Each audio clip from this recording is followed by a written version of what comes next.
I'm Jocelyn Stokes, and I am a wildlife biologist, conservationist, and filmmaker.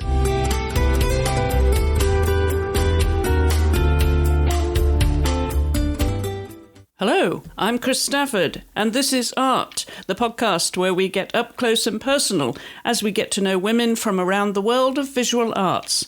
This is Season 2, Episode 41. My guest this week is the American wildlife biologist, conservationist, and filmmaker, Jocelyn Stokes. Jocelyn has filmed programming for PBS Nature, Mongabay, National Geographic, the BBC, Water Bear, ILCP, Health in Harmony, the Bornean Sun Bear Conservation Centre, Future Alam Borneo, and Borneo Futures, among many others. She is most at home filming endangered species in some of the world's most remote wilderness locations. Her technical skills in long lens shooting, gimbal work and drone operation to capture unique natural history sequences have led to award-winning conservation films. Jocelyn was born and raised in Phoenix, Arizona, the eldest of 3. She has 2 brothers. Her father, Robert Stokes, is in media marketing, and her mother, Deborah, a medical assistant and artist. Growing up in the desert, Jocelyn spent her childhood outdoors, exploring nature and wildlife. And she was fascinated by still photography from an early age, immersing herself in storytelling with her camera. By the time she'd graduated high school, Jocelyn knew the career she wanted and achieved her bachelor's in photography from Lewis and Clark, followed by graduate studies at Oregon State University for Wildlife Sciences. Jocelyn travelled to Southeast Asia after college and began to lay the foundation for her career of combining her passions of wildlife conservation and filmmaking, from producing a documentary to conserve sun bears in Borneo, to environmental journalism pieces for the conservation news web portal Mongabay. She is currently filming and producing a PBS Nature series, In Her Nature, focused on female wildlife conservationists around the world, beginning with Nepal, Indonesia, Costa Rica, and Madagascar, which will air in March 2025. Jocelyn is married to wildlife photographer Peter Mangolds, and the couple live in Jackson Hole, Wyoming. Jocelyn, welcome to the podcast. You might not be in your happy place right now, sitting in front of a computer. Thank you, Chris. I know it's definitely not necessarily my happy place, but it is a necessary means. So I am honored to be here. Where is your actual best favorite happy place? Is it in the bush, the outback, the jungle? What's your favorite? It's absolutely in the jungle. When I'm sitting in a really diverse, thick rainforest, just surrounded by innumerous critters, is my happiest place. And so what did that look like when you were a child then? Was it the garden, the fields, or wherever? You grew up, of course, in Arizona, born in Arizona. So what was the wild like for you as a young child? It was so different from what I had always been sort of dreaming about, was that thick, lush rainforest. But when I was a child, I was in this dry, arid desert. And there was a lot of wildlife that I was really fascinated with. But it was a lot of hiking mountains and walking through the desert, riding horses through the desert, and a lot of cactus and rocks and dust and a lot of lizards and snakes, and which I loved all of that. But for some reason, I was just craving the rainforest. Interesting. Wonder where that came from. I don't know. All I know is that in 7th grade, I became so enamored with the rainforest that I did my first sort of natural history project on conservation of rainforests around the world. And I made my first film on VHS from books because I had never been to a rainforest. But that was my first sort of obsession. And I told everyone in my family I wanted to be a rainforestologist and save the rainforests. And I was just completely enthralled since then. Do you know where the catalyst was for that fascination came from as a small child then? Because you were young when you got really interested in it already. I don't know. I mean, I always was very interested in wildlife, any sort of wild animal that was around. I was very fascinated with, especially the snakes and the lizards. If there was a snake around, or if I found a dead snake, I would like put it in my pocket and go to school. And I got in trouble a couple times for bringing dead snakes in my pocket. But I would imagine so. I'm glad I didn't sit next to you in class. Oh my God, my teachers were furious with me. One time, I think it was third grade, maybe, my third grade teacher got so upset because I had a dead snake in my pocket, which I just thought was so beautiful and fascinating. And she made me go to the bathroom to flush it down the toilet. And I went into the bathroom and I pretended like I flushed it down the toilet, but I didn't actually. What did you do with it? I just kept it in my pocket. So you weren't ever afraid of like being bitten by scorpions and rattlesnakes in the desert then? No, I mean, no, I never had any fear of that. I probably should have more fear of that. Actually, I got stung by a scorpion for the first time recently, and it was really painful. So I should have more fear of that, but I never did. Okay, so riding was part of your childhood. Were you a quintessential cowgirl? Well, my grandmother was the cowgirl, actually, and she put me, I mean, there's pictures of me as an infant on a horse at my grandparents' horse ranch. And so she made sure that I could ride English, Western, bareback. Like I was very versed in all forms of riding horses. And I would go over to my grandparents pretty regularly and we would ride through the desert. And my grandparents it was their whole life was horses. So they had a ranch. Yeah. They had this little ranch that they built out in the middle of the desert. There was nobody around. And then over the years, of course, it started to get developed, but it was pretty magical. I did love being out there, just like the smell of the desert, and then the stars at night are so beautiful. And, you'd see bobcats hunting and giant owls and massive cactus. It's the only place in the world where there's these massive saguaro cactuses. It's pretty unique. You're really painting a picture for us here, Jocelyn. I hope so. Everyone should see it. It's amazing. Yeah, I would expect you to be able to paint this picture. Mm-hmm. So were you rounding up cattle and horses? What, feral horses? No. We had Arabian horses that we would just ride. They were domesticated. Yeah, nothing too wild. So no Mustangs.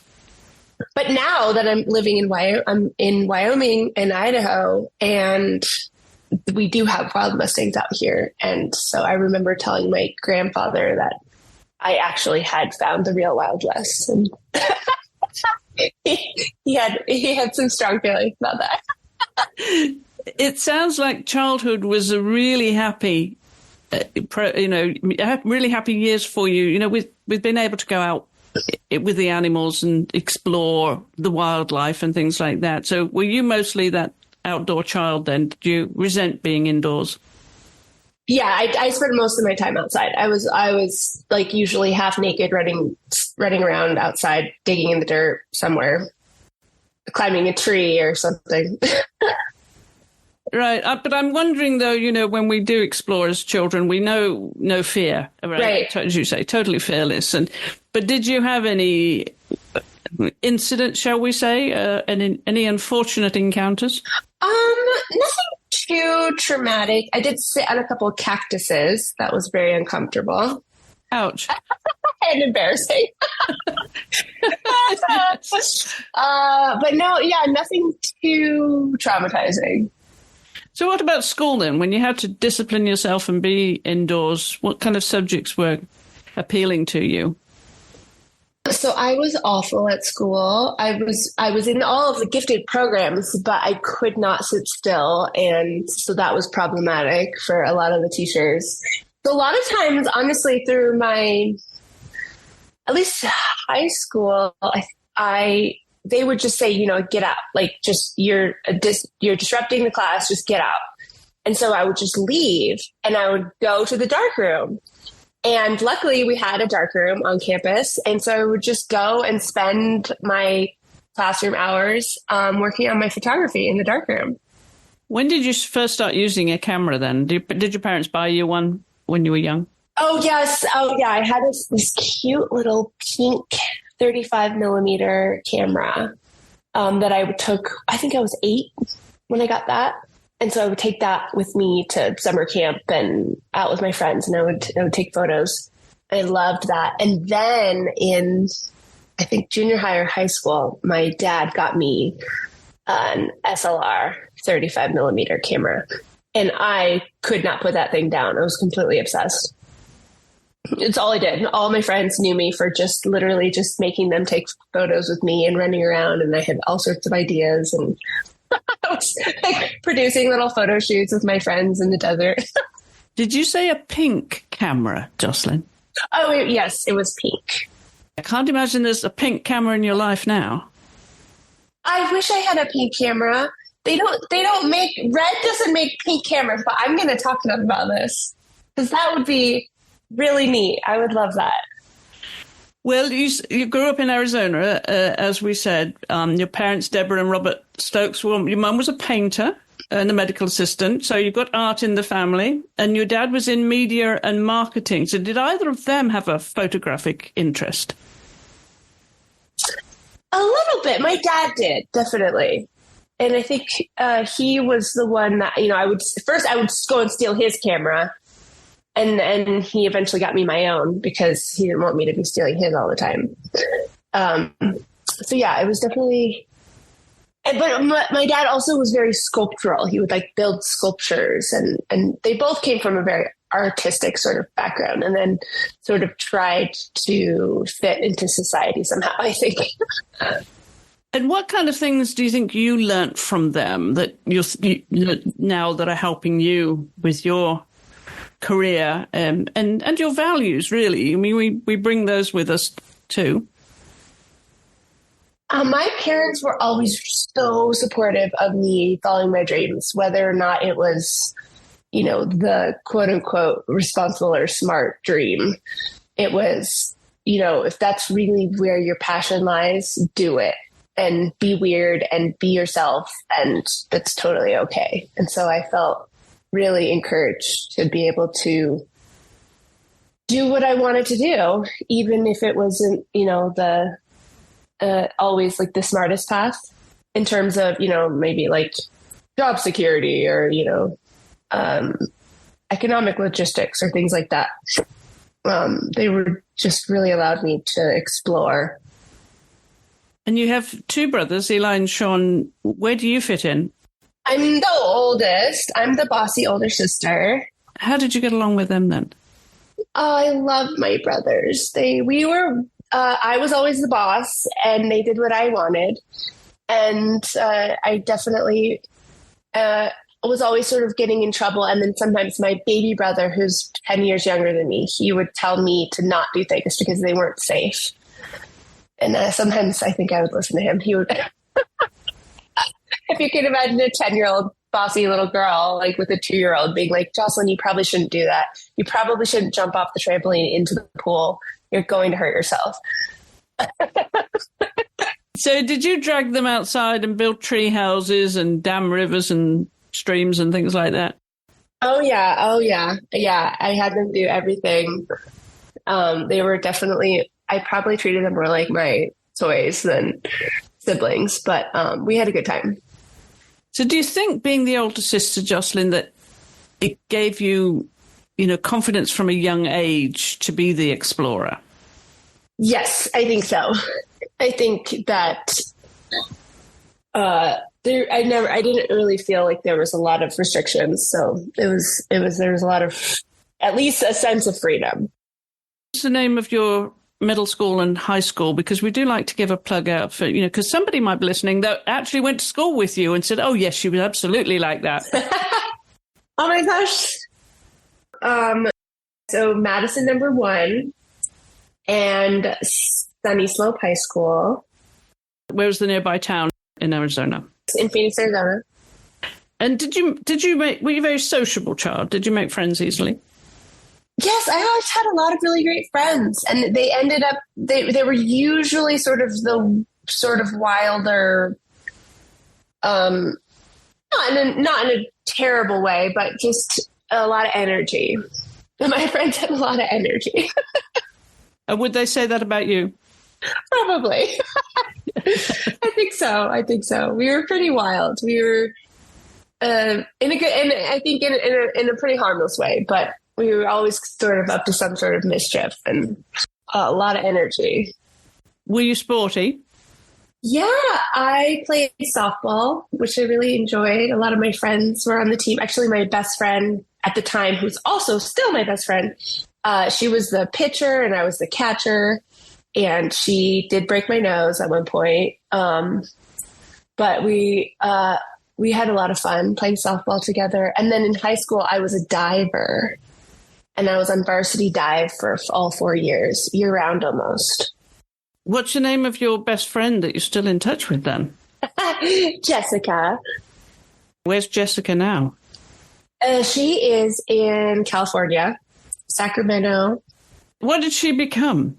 She is a brilliant entrepreneur. I want to say it right. She's running her own marketing firm and just completely crushing it. She's amazing. So would these friends be at all surprised then at what you're doing now? It doesn't sound like it. No, she always tells me that when we first met, when we were like in 5th grade, she told me that I told her that I was going to work with wildlife and I was going to save wildlife somehow. And I don't recall saying that, but she says it was very clear. And you kept your promise. What kind of programs were you watching then at that time? I'm sure documentaries would have been fascinating for you. What were you watching? That's a hard one. My parents we didn't watch a lot of TV. We had to read books and get tokens. And then if we read enough books and had enough tokens, then we could watch some like cartoons on Saturdays. So I wasn't watching a ton of television. I don't even think we had very many channels. But I really remember seeing, do you remember Fern Gully? Yes. Yeah, I think that was really influential. I was obsessed with that film. Who were you starting to notice in terms, when you were in high school and maybe when you were deciding what to do and what college to go to and what to study? Were you paying attention to the cinematographers, the filmmakers, the women maybe? Were there any mentors or anyone in the industry that was inspiring you? Not yet. I wish that there had been, but not yet. There wasn't anyone. I really had to seek it out as a young adult. In college and after college was when I really had to start seeking it out because it didn't seem really available. I mean, Jane Goodall, obviously, I thought, she was the ultimate conservationist, and I was enamored with Jane Goodall, but there wasn't a lot of female cinematographers that I knew of. Were you going to the cinema? Yeah. We would go and we would see. I remember seeing Jurassic Park and Titanic. We did go to the cinema. And in terms of the technical side of the industry, then where did that fascination come from? I know you liked to take photos when you were younger, but when did it start becoming interesting about what was happening behind the camera with what you were watching and what you were getting absorbed in, I suppose, as you started college? Mm-hmm. I was really, really focused on just still photography for a really long time. And it wasn't until after college when I realized that cinematography was an extension of that and was an potentially even more powerful tool for telling stories and creating impact. And so it was, it was really that there was sort of a light bulb moment when I was volunteering at a conservation center in Borneo that's working to conserve sun bears, which are the smallest bears in the world. And that was when I sort of hit me that I really, really wanted to be telling their story in a more impactful way than just using still photography. And so that was when I started to reach out to people who were doing similar things and start to try to learn from them. Tell us more about that opportunity to go to Borneo. How old were you at the time? I think I was maybe 23 or 24. And I had been working in Korea, in South Korea, and I was doing photography with the Asiatic black bears in South Korea. And that sort of got me onto the path of using storytelling to promote conservation efforts of bears. And then I started to reach out to organizations in other areas of Asia. And there was a sun bear biologist, Dr. Wong, and he invited me to come out and document the sun bears for their conservation center.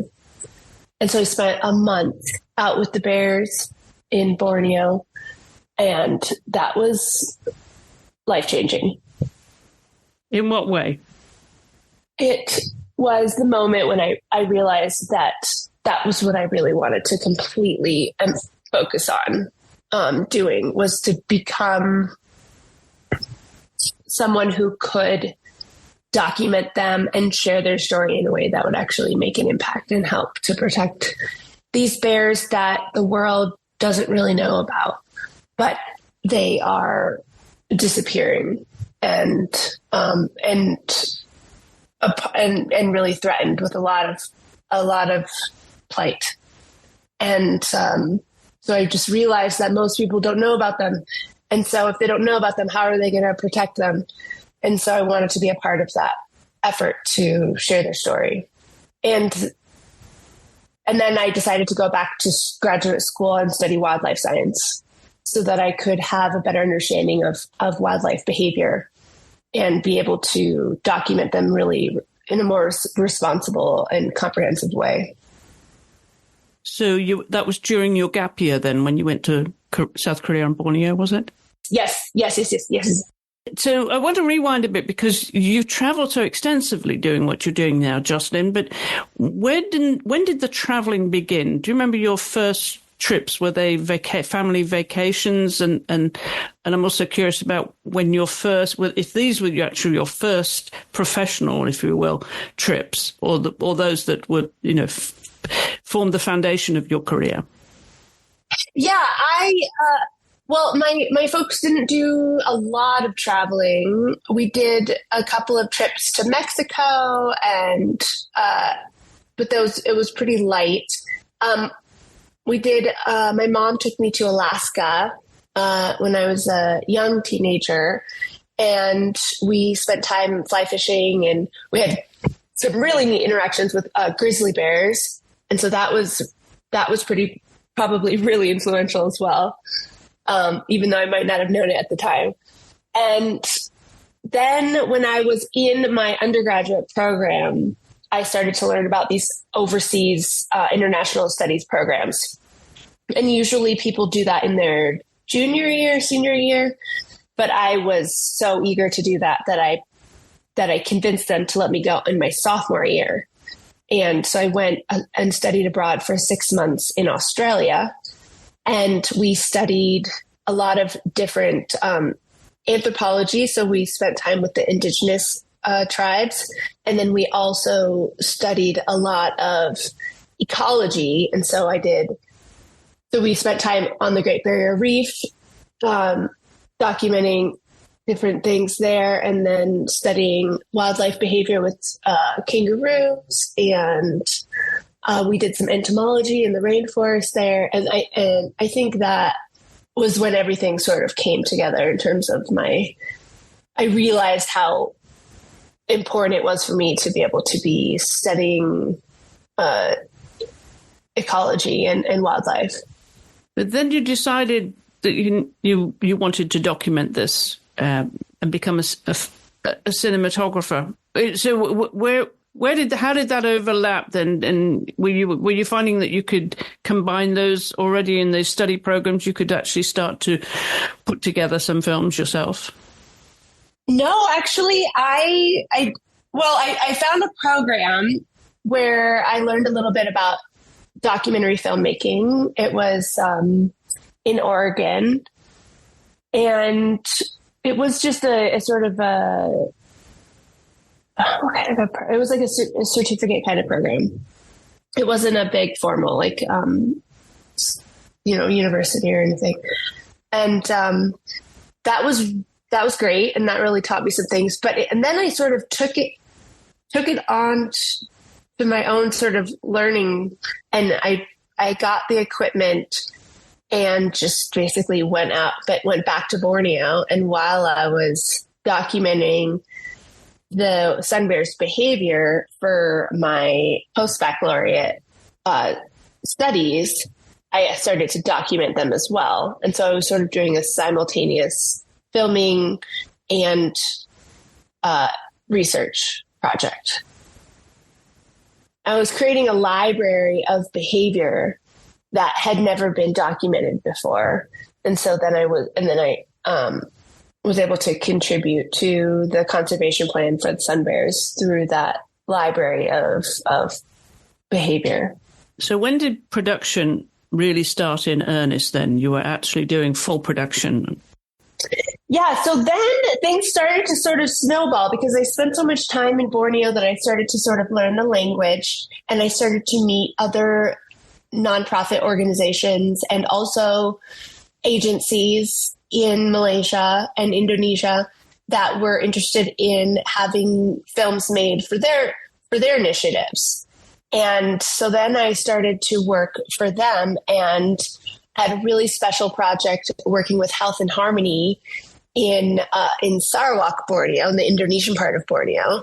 And I spent a couple of months out in the really remote rainforest documenting the wildlife and also the conservation initiatives that they have implemented there. That was probably my biggest project to start professionally. And then simultaneously, I produced my own documentary about sun bears. And then that was picked up by some film festivals, and we started to do screenings internationally and across the country. But unfortunately, that was sort of when COVID picked up. So a lot of those screenings got canceled. But that was the momentum. But that early production doesn't come on its own, doesn't it? I mean, you started to take the initiative then and produce your own films. But where were you getting the technical backup and the help from? There was a couple of women cinematographers that I reached out to online. They were really helpful and supportive. And then I had a couple of other friends that had made films in the past. And so I would reach out to them and sort of get some help here and there. But it was really sort of a trial and error situation. And honestly, a lot now looking at the time, I don't think there were any natural history filmmaking programs, at least not that I was aware of. But now there are some, and looking at them, basically what they have the students do is research and produce their own wildlife documentary, which is what I did. I just didn't have as much formal training to do it. So I sort of, made a lot of mistakes, learned from my mistakes, and just kept at it and did all the fundraising and did all the filming and all of the And then I worked with a production house in Kuala Lumpur, Malaysia, to help finish it up and get it out into the world. But it was a bit of a hodgepodge sort of process, actually. Who were the women cinematographers that were helping you? We should give them a shout out. I'm so terrible at names. It's really an embarrassing thing about myself. We'll include them in the show notes because I think we should give them. I agree. The due recognition for helping you launch your career. I know. I agree. Which part of the technical aspect then was really grabbing you and said, this is what I want to do? You know, often we get behind a camera and we're in a world of our own, right? We don't even notice that, you know, you could have a bear come up behind you. You're so engrossed in what you're doing. What is it that is the fascination for you that you get so immersed in that world, Jocelyn?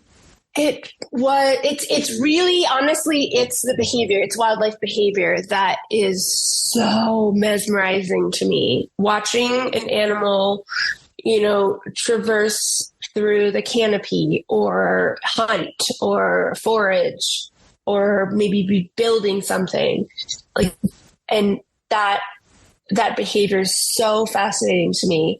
And so using the camera to document that, is just the most engaging thing that I can imagine. And then on top of that, learning more, you know, I had to make that transition from still photography to moving. So learning about how to stabilize and how to move the camera in a way that that works. And also the learning how to record audio. That was a whole nother world that I hadn't really ever even thought about. And so I had to really learn that from square one. And so, yeah, recording wildlife sounds and the sounds of their habitat was really fascinating to me as well.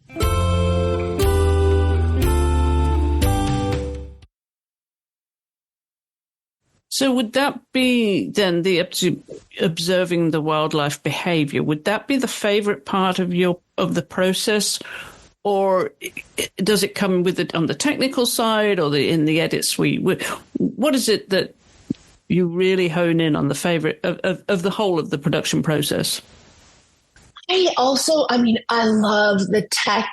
I love the equipment and the gear and the, in cinematography, a lot of the times you have to figure out, it's this elaborate puzzle. You have to figure out all of the equipment that you're going to put together to document this specific thing in a specific way. And there's so many options. And I love the challenge of figuring out, you know, which lens and which body and which stabilization unit and how are we going to put it all together and build this piece of equipment to get the job done. I think that really, I love that part. And learning about just like how to use different pieces of equipment is so fascinating to me. And then I do really enjoy the research part as well. So the pre-production, when you are figuring out where you're going to go and how you're going to get there and who you're going to be with and who, you know, what's your team going to be like and what are the travel logistics and where are you going to stay and how are you going to avoid getting eaten alive by insects? And so that the whole research planning pre-production part is also really exciting for me as well. So I love pre-production. I love being in the field and like actually figuring out how to get the shots and document what we need to document. And then I'm learning to love post-production a little bit more. My current co-producer on a project I'm working on is, she loves the post-production. So I'm gleaning some enthusiasm for it from her. But it is fun to see the story come to life and share it. And then I think also the last piece of the puzzle that I absolutely love is the sharing. And so seeing people absorb the information and go through the experience that you went through and observe the story is also really magical. When did the first paid jobs come along, and what were they? They were definitely while I was for filmmaking. They were definitely while I was over in Borneo working with, I worked with an organization called Future Alam Borneo, and they paid me to make films about a wildlife conservation initiative. And then I also worked with the wildlife department in Malaysia and Borneo. And then that Health and Harmony, that was a big one. So at what point then in that process did you think, well, that's it, I've arrived, I could make a career out of this? Oh gosh, it really comes in waves. I think that was never really a light bulb moment. I never really felt a light bulb moment where like, okay, I can make a career out of this. I feel like that's been sort of an uphill battle for me personally. But now, I'm working with PBS on a series, and so that feels very solid and exciting. It was more, this is what I have to do because this is how I want to contribute to the world, to make the world a better place. And so I will figure out a way to make it happen. But I never really felt like, okay, the world is going to just like allow this opportunity for me to go forward with it. It's always kind of felt like I have to make it happen. Does that make sense? Yeah, I mean, obviously this is a passion, isn't it? It's a passion you've had your whole life, right? So there's passion, there's dedication, determination, all of those things you need, and also the courage to push through and become the cinematographer, the filmmaker that you want to be. I mean, not when you grow older. You've already reached that, Jocelyn, right? I mean, yeah. I'm here. I've arrived. You really have. And I'm wondering, in that journey, so often with women, I love that, and we're going to talk about how you are working with women and making films about women. We'll get to that in just a moment. But in terms of people that were helping you on this journey, it sounds like there were a number of people that were facilitating you in Borneo and so on with those productions. So talk a little bit more about the people that have really helped you in your career. It's definitely been a lot of friends along the way. And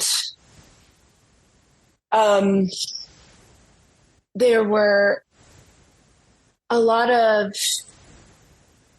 there was also a lot of times when I didn't feel like I had a really strong community, and then I had to sort of push forward on my own. But more recently, I've been feeling like I have been sort of accumulating a lot more of a community. You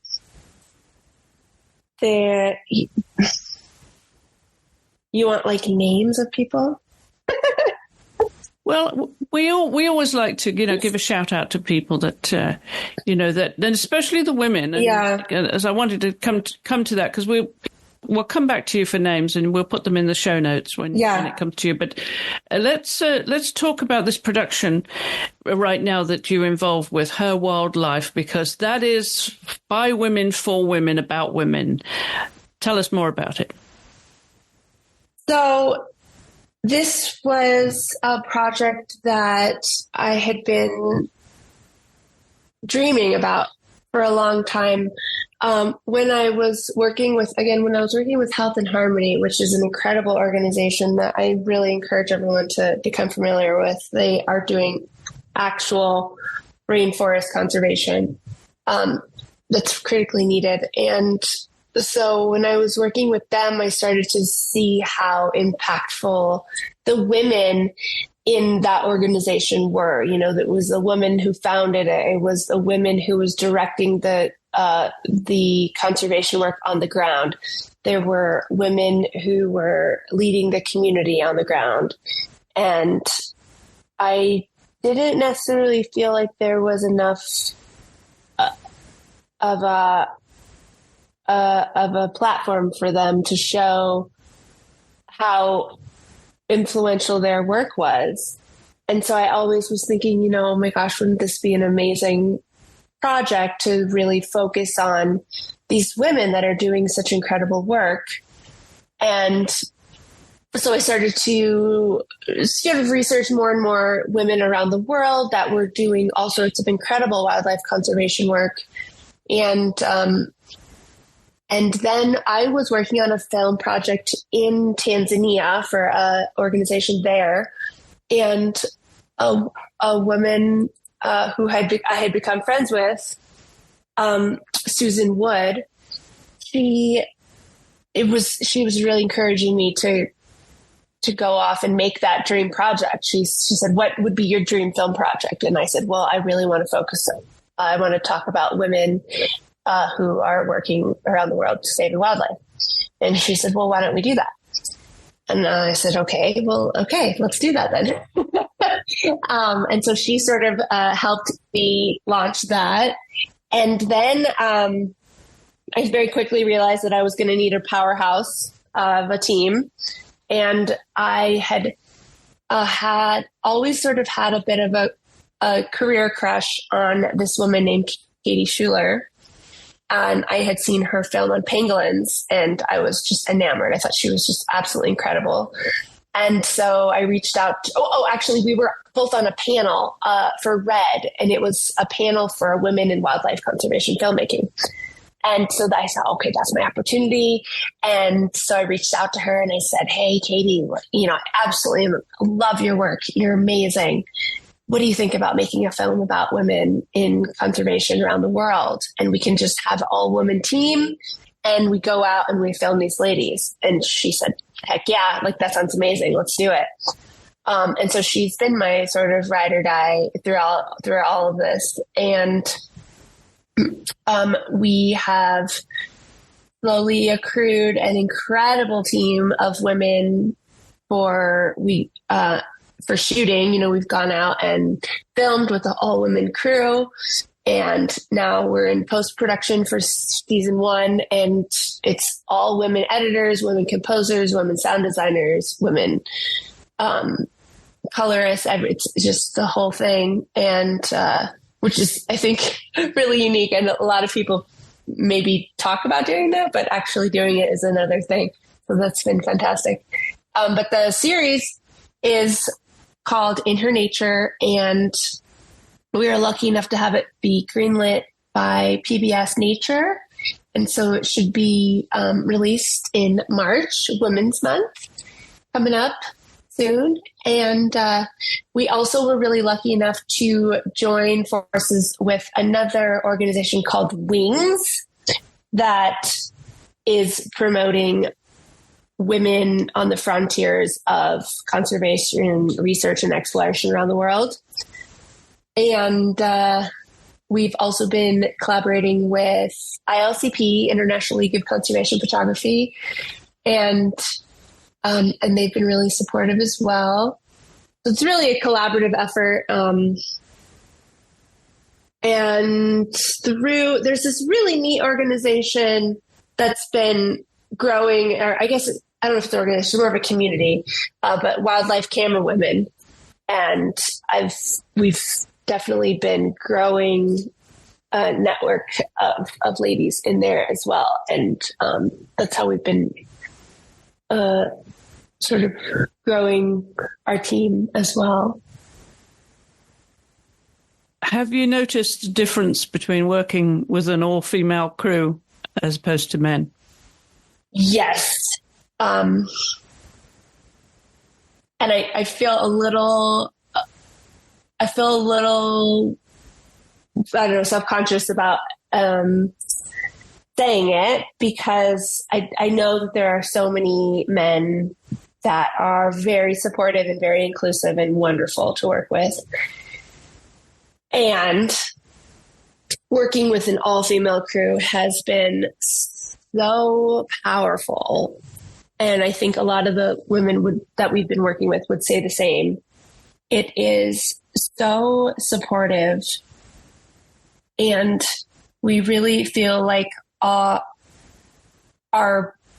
highest potential is really utilized, and our ideas are really heard and our voices are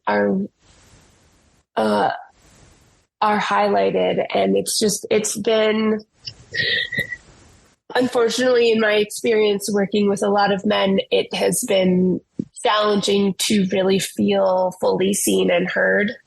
And so working with all women has been an opportunity to really be able to express our fullest potential, I think. Do you think that's the way forward then for women in the industry, Jocelyn, to do more all-female collaborations to make these, bigger productions, more extensive productions that is obviously going to help their career, but also the bigger picture? I don't necessarily think it needs to be all ladies, but it would be really great if productions were including, at least an even number of women into the industry. I think at this point it's something like 6% of the people in the industry are women. And unfortunately, that just isn't going to tell the kinds of stories and represent, the real world. We need to have 50% of the voice in telling the stories and creating all the media that people are consuming. And so I think the way forward is definitely to include more women in the whole process and actually taking the time and effort to reach out further than just the closest. Maybe, I feel like maybe the industry has gotten sort of stuck in who's the closest, and a lot of times it's men. But there are so many women that are so talented and so able and ready to take those opportunities. So I think it's more of an extra, just maybe a little bit of an extra effort to be more inclusive. Well, you clearly have established yourself in this world that you're moving in now, Jocelyn. But what would you say your trademark is? What makes you the filmmaker you are? Honestly, I think I will do just about anything to get the shot. I think, I have put myself in some very uncomfortable situations, and I have,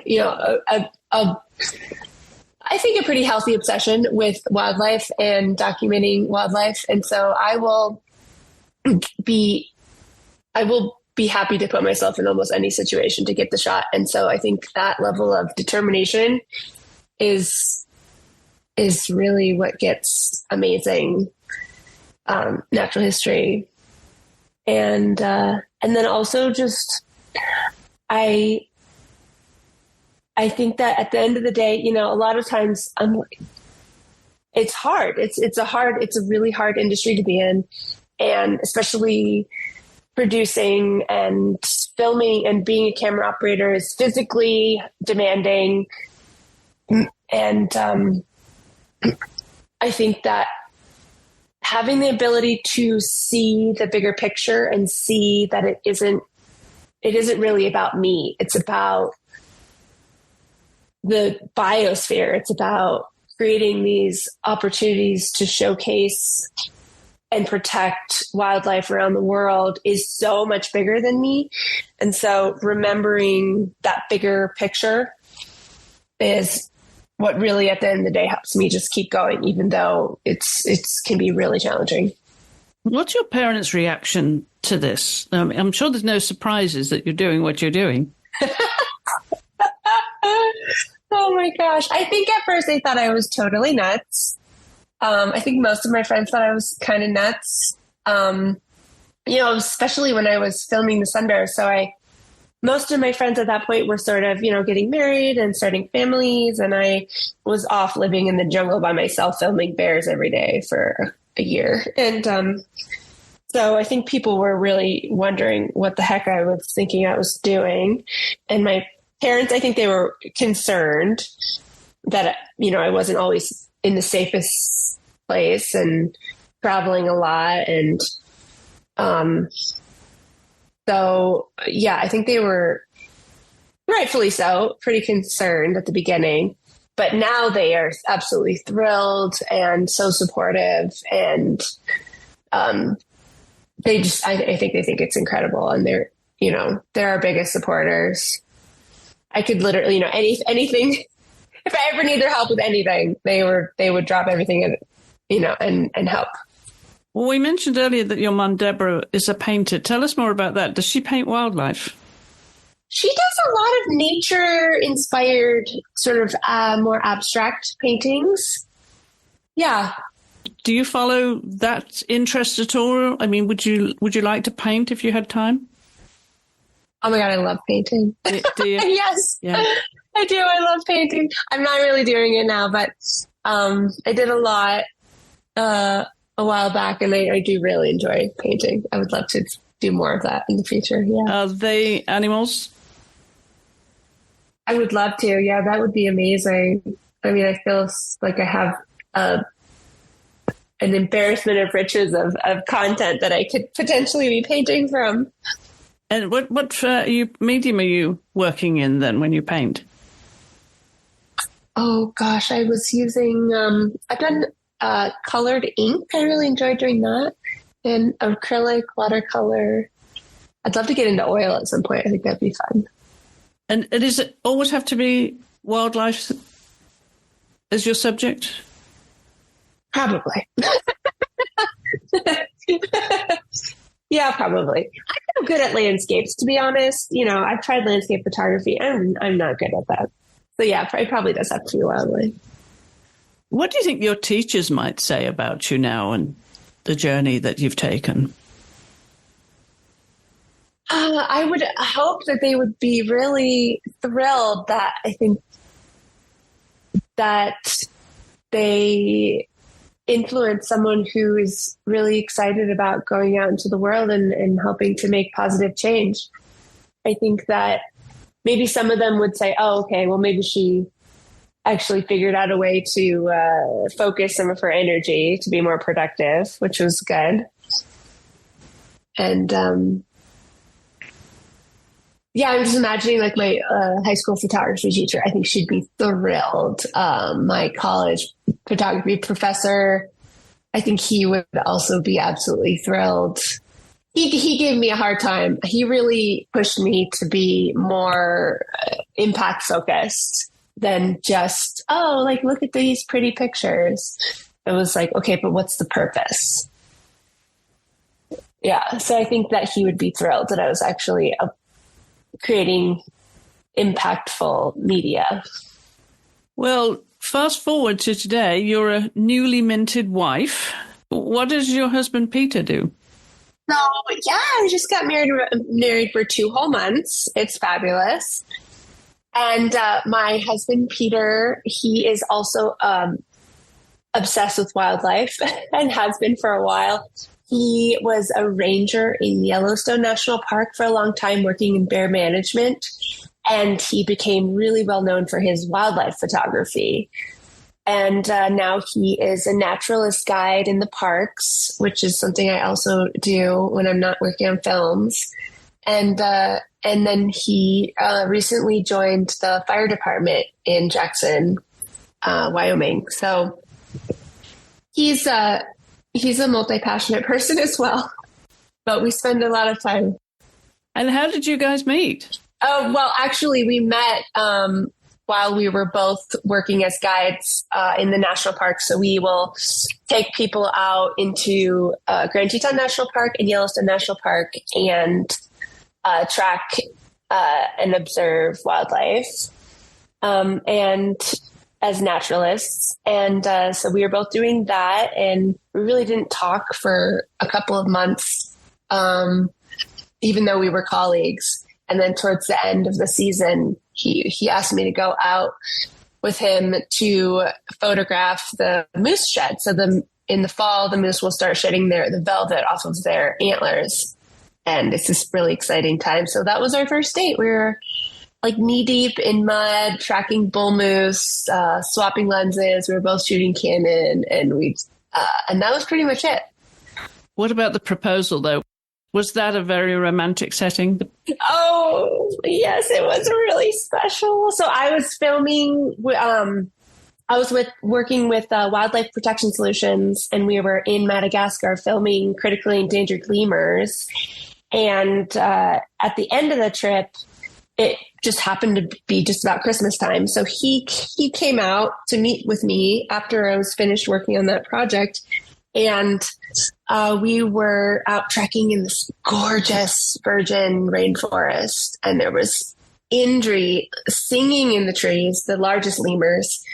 And yeah, he had our amazing little Malagasy guide, go to take a picture of us, and he bent down and proposed, and I was so thrilled. And then all of a sudden, maybe, I don't know, 10 seconds later, our guide says, "Oh, there's these red-bellied lemurs," and he starts running away from us through the jungle. And of course, you have to go.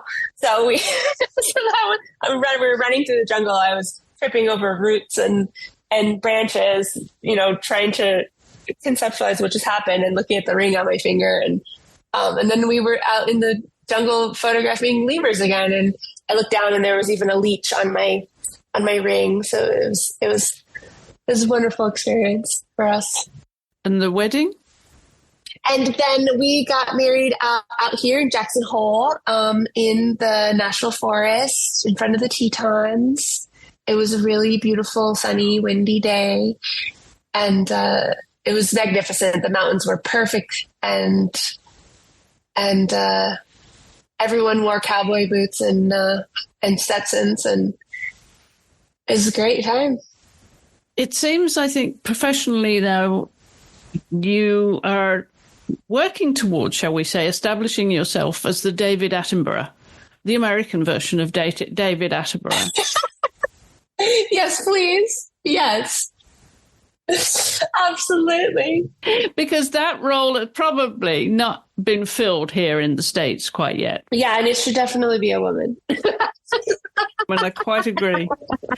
So give us a sense of future productions and what's on your bucket list, because you're probably watching the wildlife around the world becoming endangered and some of the stories that are there waiting to be told. So where's your focus now?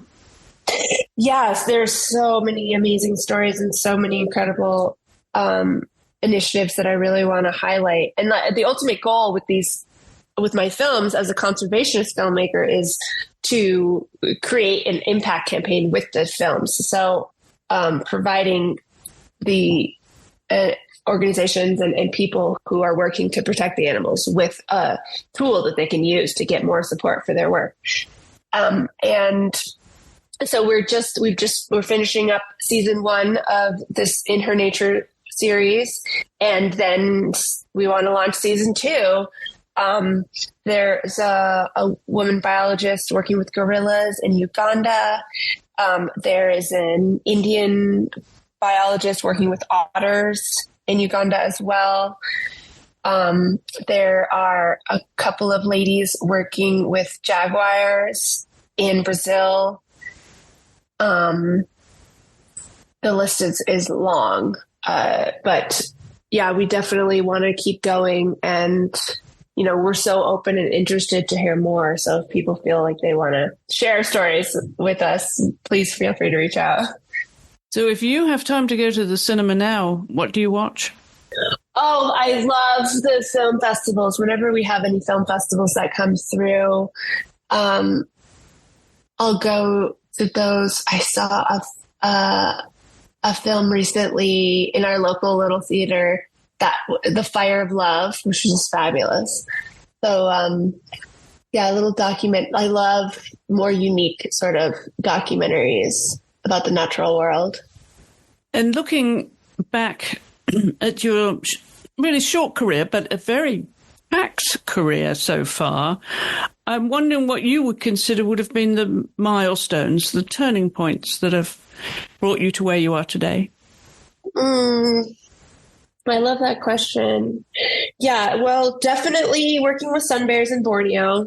That my first film, that was huge. It was the biggest, most influential learning experience I've ever had. And then working with Health and Harmony in Borneo was fantastic. And then also meeting my current husband, and the first film that I sort of dragged him along on when we were working in Tanzania, that was huge as well. And then feeling sort of invited to work on this woman-focused series, and bringing Katie on board and having a team of ladies to really champion this project with has been life-changing.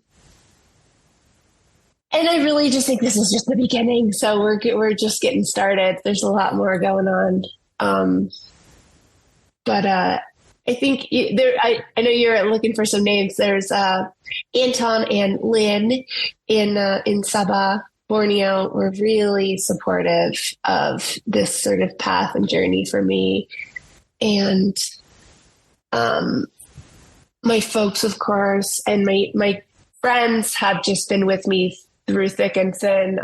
Tatiana and Jessica have been my girlfriends, have been with me, through all of it, when I was in tears in Borneo, in the jungle by myself for months at a time.